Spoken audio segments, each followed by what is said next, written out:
নমস্কাৰ সকলোকে ডিজি ইনফো আসাম চেনেললৈ পুনৰবাৰ স্বাগতম জনালো। ইতিমধ্যে আপোনালোকে জানে যেটো এসআইআৰ হৈ আছে বা যেটো ভোটাৰ ভেৰিফিকেশ্যন যেটো হৈ আছে ইয়াৰ বিষয়ে মই আগৰ ভিডিঅ'ত আপোনালোকক এটা সম্পূৰ্ণখিনি কথা উল্লেখ কৰিছিলো, কিন্তু তাৰ পিছতো আপোনালোকৰ বহুতখিনি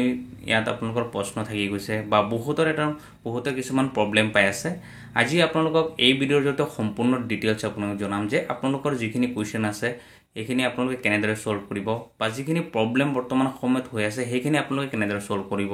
তাৰ লগতে যিসকল ভোটাৰ আছে ভোটাৰৰ কাৰণে এটা ডাঙৰ এটা আপডেট আহি গৈছে আৰু সেই সকলোখিনি চাওক এসআইআৰ লগত জড়িত।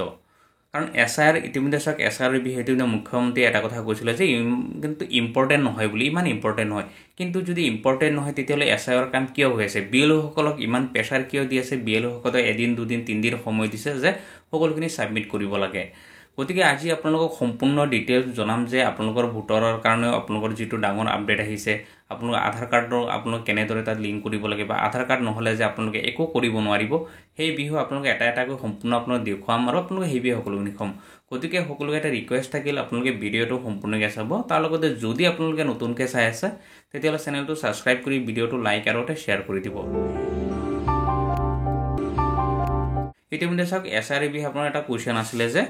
যে এসআইআৰৰ কাৰণে আপোনাৰ কি ডকুমেণ্টছৰ প্ৰয়োজন হৈছে। চাওক প্ৰথম কথা হৈছে কি যিটো নটিফিকেশ্যন বা যিটো অৰ্ডাৰ কপি আহিছে বা যিটো জাননী আহিছে যাৰ দ্বাৰা বিএলঅ'সকলে ভেৰিফিকেশ্যন কৰি আছে, যিটো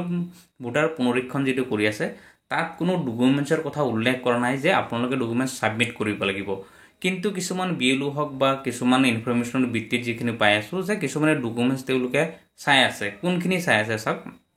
যদি যিসকল মহিলাই ইতিমধ্যে বিয়া হৈ আহিছে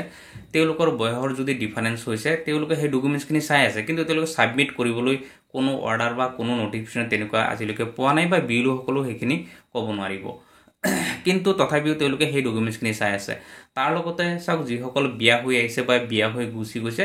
তেওঁলোকৰ ক্ষেত্ৰত একমাত্ৰ ভোটাৰ লিষ্ট 2005 চনৰ যিটো ভোটাৰ লিষ্ট আছে আপোনাৰ সেইটো প্ৰয়োজন। কাৰণ চাওক 2005 চনৰ ভোটাৰ লিষ্টটো কিয় প্ৰয়োজন হয়, যদি বিয়া হৈ অহাৰ পিছত তেওঁলোকৰ মাক দেউতাকৰ ভোট বেলেগ ব্লেজত থাকে, বেলেগ ডিষ্ট্ৰিক্টতো থাকিব পাৰে। গতিকে সেই 2005 চনৰ ভোটাৰ লিষ্টটো বিএলঅ'ৰ হাতত নাথাকে। গতিকে বিএলঅ'য়ে সেই ভোটাৰ লিষ্টটো বিচাৰে আৰু তাৰ পৰা আপোনালোকৰ একমাত্ৰ আপোনালোকৰ যিটো চিৰিয়েল নাম্বাৰ আছে,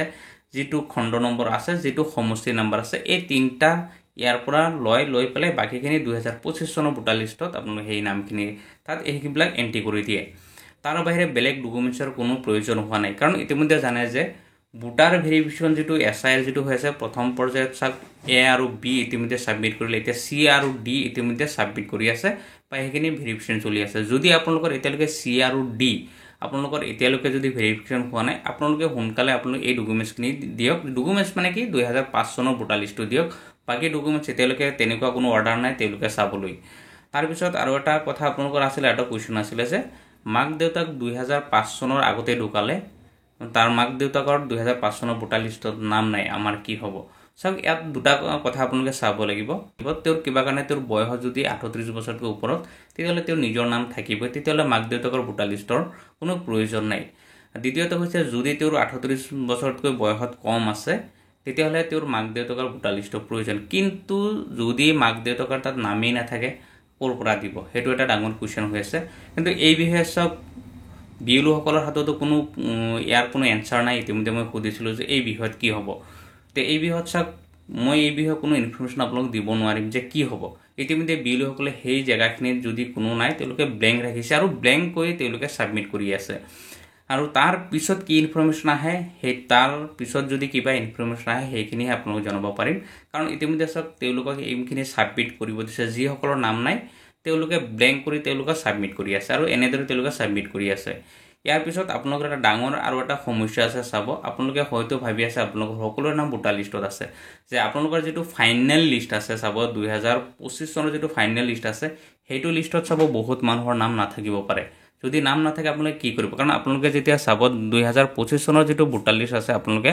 ইয়াতে চাব পাৰে। যদি আপোনালোকে ডাউনলোড কৰে 2024-25 চনৰ তেতিয়াহ'লে আপোনালোকে ইয়াত দুটা অপশ্যন পাব। চাওক যদি ডাউনলোড কৰে চাওক ফাইনেল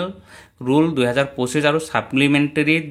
3 2025 আপোনালোকে ইয়াতে চাব লাগিব। যদি কিবা কাৰণে চাওক আপোনালোকৰ এই 2025 চনৰ ফাইনেল লিষ্টত যদি নাম নাথাকে তেতিয়াহ'লে আপোনালোকে এই ছাপ্লিমেণ্টেৰী 3 2005 যিটো আছে আপোনালোকে তাৰ পৰা ডাউনলোড কৰি পেলাই আপোনালোকে সেইটো BLOক সাবমিট কৰিব কাৰণ ইতিমধ্যে চাওক যেটো ইনফৰমেশন পাইছে BLO সকলৰ যেটো ফাইনাল লিষ্ট যেটো লৈ কৰি আছে কাম তাত বহুত মানুহৰ নাম নাই কিয় নাম নাই কাৰণ ইতিমধ্যে চাওক হেতু কি হৈছে আপোনালোকে যদি কিবা কাৰণে কাৰেকচন কৰিছিলে বা আপডেট দিছিলে আপডেট দিয়াৰ পিছত কি হ'ল আপোনালোকৰ যেটো ফাইনাল লিষ্ট আহিছে সেই ফাইনাল লিষ্টৰ পৰা সাবলিমেন্টাৰী বহুতৰ নাম গুছি গৈছে নতুনকে যদি তেওঁলোকে 6ত ভৰাইছিলে বা নতুনকে যদি ভোটাৰৰ কাৰণে এপ্লাই কৰিছিলে বহুতৰ নাম সাবলিমেন্টাৰী 5ত আছে তে সেই ক্ষেত্ৰত আপোনালোকে নিজে অকন সজাগ হ'ব লাগিব আৰু নিজে আপোনালোকে হেতু এবাৰ চেক কৰি চাব যদি ফাইনাল লিষ্টত আপোনালোকৰ নাম নাই তেতিয়ালে সাবলিমেন্টাৰী লিষ্টটো আপোনালোকে চাব হেতু লিষ্টৰ পৰা চাই আপোনালোকে হেখিনি আপোনালোকে সাবমিট কৰিব কাৰণ এনেকুৱা বহুত হৈছে আপোনালোকে চাব যে বহুতৰ নাম ফাইনাল লিষ্টত নাই গতিকে আপোনালোকে হেখিনি নিজে আপোনালোকে এবাৰ চাই ল'ব যদি নাই হেতু লিষ্টত নাই বা আপোনালোকৰ হাতত নাই তেতিয়ালে আপোনালোকে ডাউনলোড কৰি পেলাই আপোনালোকে এই সাবলিমেন্টাৰী লিষ্টৰ পৰা হলো আপোনালোকে সাবমিট কৰিব নহলে ভৱিষ্যতলৈ কি প্ৰবলেম আহে এতিয়ালৈকে কোনো ইনফৰমেশন বা হেখিনি ক'ব নোৱাৰিম এতিয়া যেটো ইনফৰমেশন লাষ্টত আহিব আপোনালোকে হেখিনি আপোনালোক জনাম নেক্সট পৰ্যায়ত যে কি কন্ডিশন হ'ব যিসকলে ইতিমধ্যে সাবমিট কৰিলে A B C D ইতিমধ্যে যি সাবমিট হৈ আছে হেখিনি আপোনালোক পিছত আপোনাক ইনফৰমেশন দিম যেতে ইনফৰমেশন আহিব তাৰ পিছত আপোনালোকৰ এটা ডাঙৰ আৰু এটা প্ৰবলেম হৈছে যেটো হৈছে SIR লগতে হেতু জড়িত হেতু হৈছে সব যদি আপোনালোকে ভোটাৰ হয় যদি আপোনালোকে ভোটাৰ হয় আৰু আপোনালোকে যদি ভোটাৰত যদি আপোনালোকে কিবা কাৰেকচন বা আপডেট কৰিব বিচাৰি আছে তেতিয়া হলে আপোনালোকৰ আধাৰ কাৰ্ডটো মাস্ট বি প্ৰয়োজন হৈ গৈছে আধাৰ কাৰ্ড নোহোৱাকে আপোনালোকে কোনো কাম আপোনালোকে কৰিব নোৱাৰিব ভোটাৰৰ যদি আপোনালোকে যিকোনো আপডেট দিব বিচাৰি আছে কাৰেকচন কৰিব বিচাৰি আছে বা আপোনালোকৰ যদি তাত যদি ফটো যদি এটা চেঞ্জ কৰিব বিচাৰি আছে নাম্বাৰ যদি আপোনালোকে এড কৰিব বিচাৰে তথাপিও আপোনালোকৰ আধাৰ কাৰ্ডটো প্ৰয়োজন হেতু আপোনালোকে দেখাব বিচাৰিছো যদি আপোনালোকে চাওক NBSP যেটো পৰ্টেল আছে আপোনালোকে এই NBSP পৰ্টেলত যেতিয়া আপোনালোকে আহিব ইয়াত আহাৰ পিছত যদি আপোনালোকে লগইন কৰিব লগইন কৰাৰ পিছত চাওক ফৰ্ম 8ত যদি আপোনালোকে আহাৰ পিছত যদি আপোনালোকে চাব আপোনালোকে যদি আপডেট কৰিব বিচাৰি আছে যদি আপোনালোকে আপডেট কৰে তেতিয়া হলে আপোনালোকে চাব ইয়াত চাওক কি লিখা আছে যে please ensure your name on voter card is same as that on your Aadhaar card and the mobile number link with Aadhaar is with your submitting the form for OTP verification and e-sign. The in case your name on voter card is different from Aadhaar card and please get correct and using name correction option and contact your BLO এটি ইয়াৰ তলত চাওক আপোনালোকে যি কোনো কৰে shift কৰে correction কৰে ৰিপ্লেসমেন্ট কৰে যি কৰে আপোনালোকৰ এই আধাৰ কাৰ্ডটো মাস্ট বি আপোনালোকৰ প্ৰয়োজন হ'বই এতিয়া চাওক ইয়াৰ অৰ্থ হৈছে কি যদি আপোনালোকে কিবা কাৰণে যদি নাম কাৰেকচন বা অন্যান্য যি কৰিব বিচাৰে আপোনাৰ আধাৰ কাৰ্ডটো দিব লাগিব আৰু হেতু আধাৰ কাৰ্ডত আপোনালোকৰ জেনেদৰে নাম আছে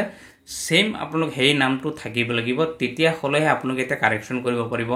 বা আপোনালোকে আপডেট দিব পাৰিব বা আপোনালোকে যি কোনো কৰিব বিচাৰিছে এখিনি কৰিব পাৰিব কাৰণ ইয়াত চাওক দুটা কথা ইয়াত উল্লেখ কৰিছে এটা OTP আৰু e-sign আপোনালোকে কৰিবই লাগিব এটো কৰ পৰা আহিছে চাওক এটো এটা SIR লগতে সম্বন্ধ গুটেই বিষয়টো